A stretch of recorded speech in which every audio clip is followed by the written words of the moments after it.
because if you're already accepted at UB, right? So you're good. So this is what you do when you're a senior, already knowing where you're going. So you skip the test to stand with the governor. So we just had a wonderful conversation with these really engaging students here at Williamsville East, and I want to thank the leadership here, the principal and our superintendent, and those who allowed me to do what I've been doing all over the state for the last year and a half as we talk to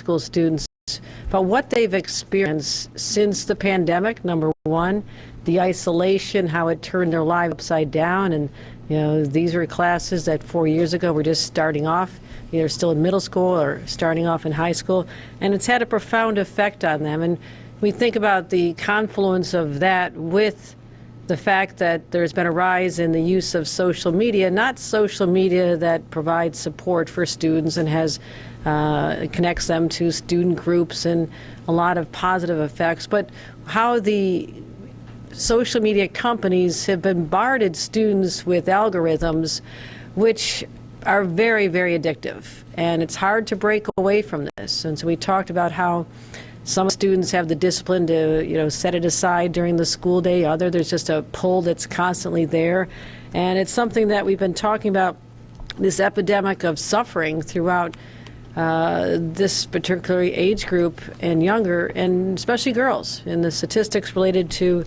the number of girls who've contemplated suicide, self-poisoning among 10 to 12-year-old girls is quadrupled. Hospital admissions is way up. Major depression episodes for 12 to 17-year-olds has increased 52%.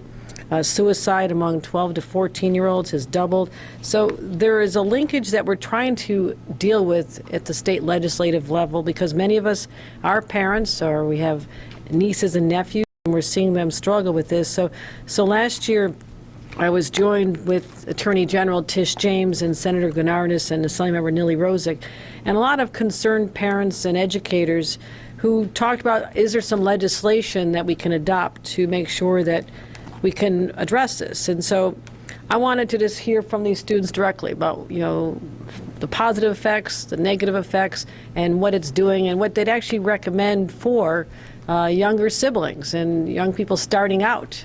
Would they have the same access and dependency on social media if they could avoid it? So really, really thoughtful conversation. I'm taking those ideas back to our legislature to continue working to pass legislation over the next couple of weeks. There's just a few days left before it's all finished. And so I think we can get these bills passed that'll help complement my efforts to deal with the rise in mental health challenges. $1 billion of investment that we deal with as far as providing support for young people with eating disorders and youth community treatment teams, $10 million to address youth suicide. We opened up 137 more school-based mental health clinics, and a lot of schools like this one do have them already. They have counselors and therapists on site ready to take care of people, but I want to make sure that we have more across the state, so any young person who's dealing with mental health challenges or depression or just, you know, anxiety has someone who can help them literally in their classroom. And that's what I, as a parent and as the governor of the state of New York, is very much focused on. So we want to work on legislation that will also control these addictive algorithms. I don't think also these social media platforms should be able to capture young people's personal information and profit off of it, which is exactly what's going on. So these are some of the issues we're working on, and looking forward to getting it over the finish line. So that's what I'll do. Matt? Yeah, with that, before we take questions, we'll let the students and the faculty return back to their classes. All right. Great to see everybody. All right. Thank you. Good to see you. All right. Take care. Good luck to everybody. Good luck. Thank you for your comments. Do you live in Charlotte? Where'd you live? Charlotte, North Carolina? Yeah. All right. How's it been coming up here? Good? It's cold, way cold. It's cold, yeah. Get a down jacket. You'll be fine. All right, so we're going to start with on-topic questions first. We'll go to Marley. Governor, there's laws in place that protect social media companies from borrowing responsibility in a lot of these situations. And families with 514 are dealing with it right now in some court. How is it something that the states can navigate around in order to hold that accountable? We have no choice but to take action. We have seen the negative effects of social media on young people as early as 9 and 10-year-olds who are radically different children than they would have been if they weren't pulled by this addictive force into the dark spaces of social media. We have to act now. And I've been inspired by students and parents and activists who've come to the legislature saying, we need to do something. We will be the first in the nation to tackle this. But I am not going to rest until we have more responsibility with our social media companies, and many of them want to do the right thing. I'll say that right now. They want to do the right thing. There should truly be a national standard, but until such time when Congress, whatever day that may be, I'm not holding my breath, and whatever day they would act, then until then, the state of New York is going to step up and lead. So yes, it's a challenge. Yes, there are barriers built around buffering social media companies so they don't have any liability. But parents know there is a direct correlation between these addictive algorithms and the fact that they're being bombarded all night long. These children do not get any rest. Some of them have commented to me saying, you've got to help us. You know, we have to figure this out. One student told me, not here, but another school said, you've got to save us from ourselves because we don't know how to turn this off. That's by design by these companies who want to take you into an addictive place you cannot break out of it. So it's a challenge, but we're up for it. Eileen, then Dave.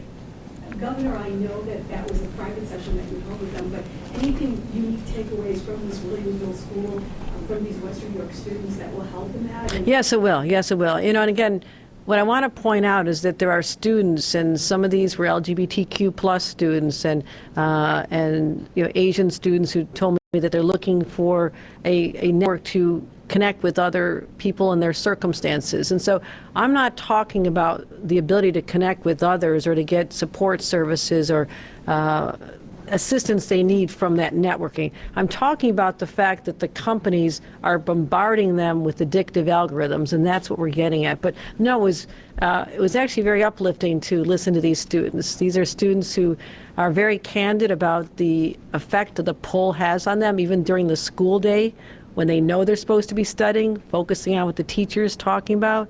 But the challenge is that they feel they're missing out on something, or they have a different life of themselves on social media, and it's hard for them to meet people in real life then, because there's sometimes a contrast between the two, and that adds a lot of stress to the students as well. So for me, just to hear from, in their own words, coming back to Western New York, to a school district I know very well, it was important for me to hear directly from these students, and they're very courageous to open up about their own personal stories in front of other students. I was very impressed with that as well.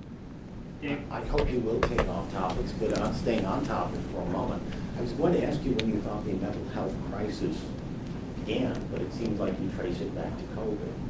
And if that's the case, Madam Governor, how accountable should the state be? It was the policies of your administration and the one before it that created the isolation. As if you closed the schools, you canceled the sports, you kept kids in their home looking at computers where they became addicted, perhaps. How much of this is on the state and its policies? You know, I think perhaps intentionally you neglected the fact that I said 2011. This is traced back to. I'm not aware of a COVID. Well, you brought up.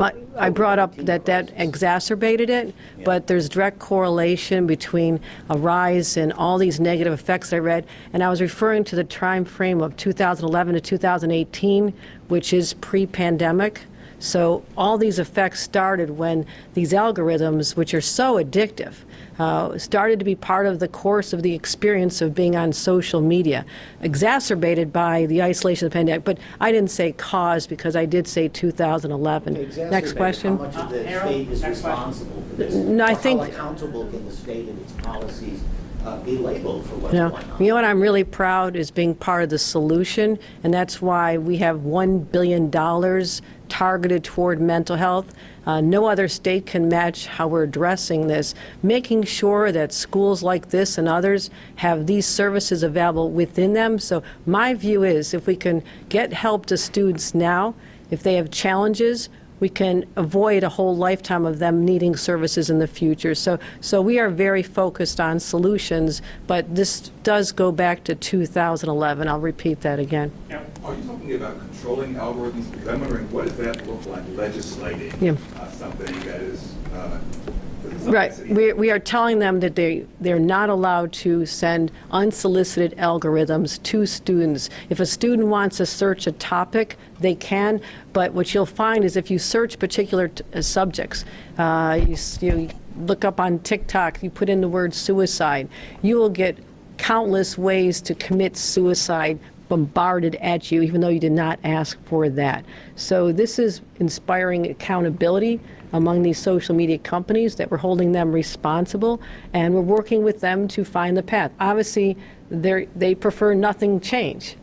That's not acceptable. That's not acceptable to us. So we're working with them to figure out how to do this. But part of it has to do with controls related to age, that they need to know the age of the students, the young people that are participating, and that would limit their ability to send those unsolicited messages out to them, or to be gathering their personal information, which is what they're doing, and selling it. Selling personal information gathered by your young teenagers. And so that's deeply disturbing to all of us as parents here.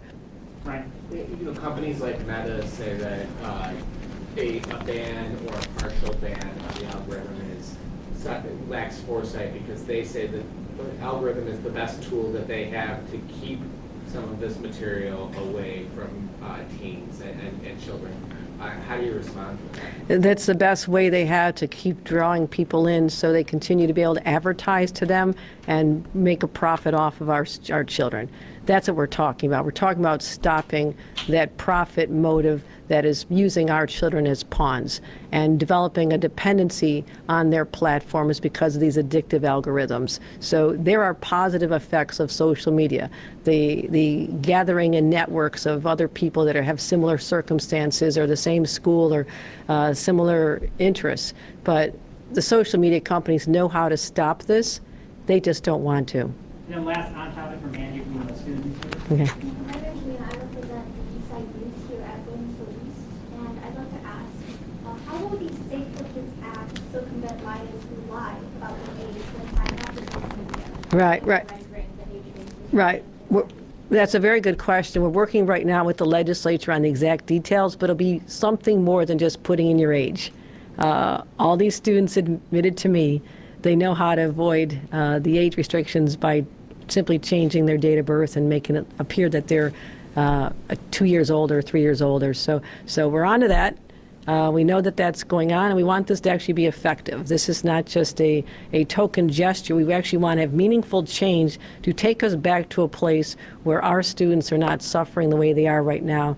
And we want them to have, and some of the other students were saying, we want to have the freedom to just socialize in person with others without the fear of that missing out on something that's pulling them deeper in. So that's what we're talking about. So it's going to be more comprehensive than has been done in the past, and we're working with the legislature literally hourly on this right now. And then time for one off topic, Eileen. Governor, the city, Buffalo just approved their budget, but they are really warning of a typical financial situation. There is that off control board sitting by the side that was once a hard control board for the city. Are you fearing that we're headed toward another hard control board in the city of Buffalo? And is there anything else the state can do to support the city? No, I will tell you this. The state has been very supportive of the city and watching closely their finances. And we've been supporting the city, particularly our investments in East Buffalo. I'll be back in a few weeks. We'll be talking about the Perry Street projects, the whole transformation of that the state is very engaged in, because I said we have been having to witness this blighted neighborhood for decades. Buffalo received the most AIM funding of $161 million, which is 50% higher than the next municipality. So we have been working very hard to help the city with their finances.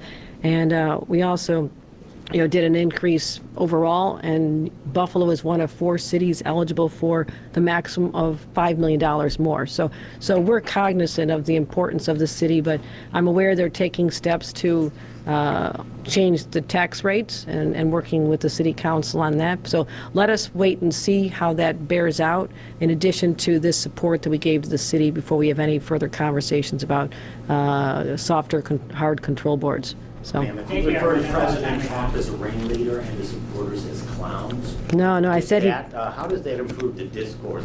And aren't you a governor for all New Yorkers? Yeah, I am. Those who support former President Trump. No, I think I said he brought his clowns with him. I was referring to people like George Santos and Giuliani. I did not say the Not New people. Yorkers, I did not not say that. No, supporters. no, no. People Take it out in of our context. state. People in our state can support whoever they want for president. I was just referring to him, how he brings this cadre of people like a George Santos who follow him. But no, everybody is certainly welcome to support whoever they want in the state of New York. Thank you, everybody. Everyone. Are you Thank moving to New York Thank you. City? Thank you. Have you moved to New York City? We'll have Anaya with the students. Give her a talk real quick if they want. Great.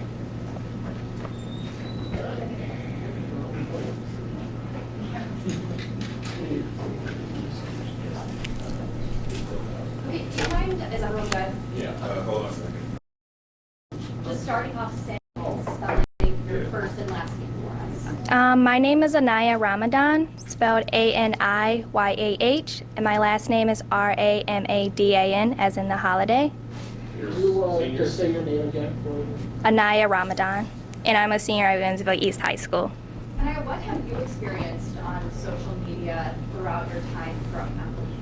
I've experienced a couple of things through my time of social media. It has helped me with things now as going off to college next year, with connecting with roommates and friends and family activities, things like that. It has also helped me connect with different people in the same interests as me, as making friends, but it also has given me some negative impacts sometimes. For example, I have to, like my Instagram, I have to disable it sometimes or delete it because sometimes it can be a lot for me. It can be a lot going on just Instagram as itself, and following a lot of people at the same time can be a lot and overwhelming. I'm curious as to. Yeah. It seems like you've kind of got a handle on it. You sort of told yourself, I need to step back. Yep. That's something the governor mentioned. What percentage of your peers, though, do you think are as disciplined as you or not? Discipline as me, I would say probably about like 5%. I know there are a lot of, actually we just had a couple students that also know when to take a break and when to step back. And then there are a lot of people who aren't like me and who don't know when to step back, and they just continue to go with social media, and it tends to affect them in the end. Let me ask you this way. Would you say a large majority of high schoolers here are addicted to social media? And if that's too strong of a word, I could use another. But Yes, please. Well, okay. Can't pull away. Find themselves like they can't put the damn phone down. What percentage of kids do you think that represents? Half of them, most of them, what? I would say a little bit more than half. Yeah. Based on just them as a person, though, like in general, as like what they find or what they need to use the internet for or uses for. A lot of it is with younger classmen, though, because social media has rise so much, and even technology itself has rise so much that as people get older, they're introduced to it. How much credit do you give your parents for maybe telling you as they gave you a phone for the first time, or let you get on that Instagram and all that stuff, with sort of telling you, hey, remember, this is something it's not your whole life. Because it seems like you've been able to manage this, navigate this where a lot of kids can't. How much credit do you give your parents for that? I give my parents full credit for it because they constantly remind me every single day during car rides or taking me to school, taking me to practice, that they didn't have it growing up. So they tell me, like, this is just, like, this is the downfalls of social media. These are the uplifting things about social media, but it's all about who you want to be and like what you want to do with that. But just make sure that when you use it, that you're using it in the correct way. Can you talk a little bit about that feeling of your mental health when you said, on Instagram you have to pull rates to like, describe for us, what is it causing for you when it comes to your own mental health? A lot, because on social media you see a lot of trends. There are a lot of trends. There are a lot of things that it's like social media is like follow the leader. One person does it, and then another person continues, and then it continues, and it gets worldwide. But for me, based on my mental health issue, it affects me because it makes me, I start to judge myself a little bit. I start to feel a little bit insecure about the things that I don't have that other people may have, or things that they might be able to do that I can't do like right now, or given the circumstances of like what I do or me as a person. So that's, yeah. It's almost when you're Sorry. a bunch of people all at once. Yeah. Kind of It's a lot. to compare yourself Yeah. to others, you know? Yeah. I assume that you're 18 or going to be 18 soon, is that right? Yes. So this law won't really apply to you, but say it was in effect when you were 16 years old. Essentially, it's going to make you have parental consent to get the algorithm. Otherwise, it's going to be a chronological timeline on social media. If that was the case when you were 16, would you ask your parents for the parental consent because you wanted the algorithm? Yes. Or would you just go with the chronological timeline? I would ask for the Why? consent. Because if I know that I can't do it on my own, then obviously like I feel as though me as a person that I have to do what I need to do in order to get that permission from my parents. So, and it also, without having that permission, I won't be able to use it how I can use it now. So I will want to use it. I will be more eager to want to use it because I am told that I can't use it unless I have permission. So you like the algorithm? You prefer the algorithm to a chronological timeline? Yes. What about your parents? Do you think, would they, even if you asked them, would they say, no, we're giving you we don't like the algorithm, we're giving you the chronological timeline? Are you asking me how would I feel about it? Do you think your parents would say, even though you asked them to give you consent, they'd say, no, we don't like it, we want the chronological? Depending on probably what am I asking for. I mean, I don't have a definite set answer for that one because I can be asking for it for so many things. I don't know. It could be for research for school. It can be for I need to do something for them to help them out, or it can just be for my personal use. Well, what do you do, and this is a question maybe that might help other students and people of your peers, what do you do when you make a decision to pull away? What else do you do? Do you go outside and listen to birds? Do you write a poem? Do you listen to music? It's that sort of question. What do you do when you decide to pull away? What else do you do? Usually I pull away from social media when things get rough for me, when things start to become overwhelming for me. So recently I just had to disable it a couple months back because I had a lot of assignments to do and a lot of things to do, but also in that time with not having social media, I also learned to just enjoy myself. I learned more about myself, about who I want to like surround myself with. I learned about what things I like to do mostly with myself, like by myself. I also I just took time for myself, basically, to understand myself, what I need for myself, what I can do to help myself, or just even things like, I don't know, I'd walk my dog a couple more times down the street, go outside a little bit, do my homework on the porch, things like that. What do you think the conversation with Governor Hochul went today? I think it went really great, actually. I was nervous, but it went well. It went really good. Were a lot of the things that you guys spoke about, was she receptive to hearing and taking back to Albany, do you believe?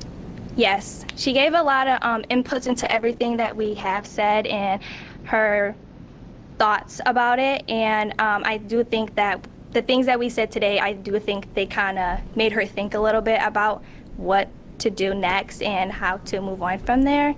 So I do think she's going to take what we said today and back to Albany. Have you talked about stuff like this with your fellow students before this meeting and this came up? No. Thank you, Renee. Thank you.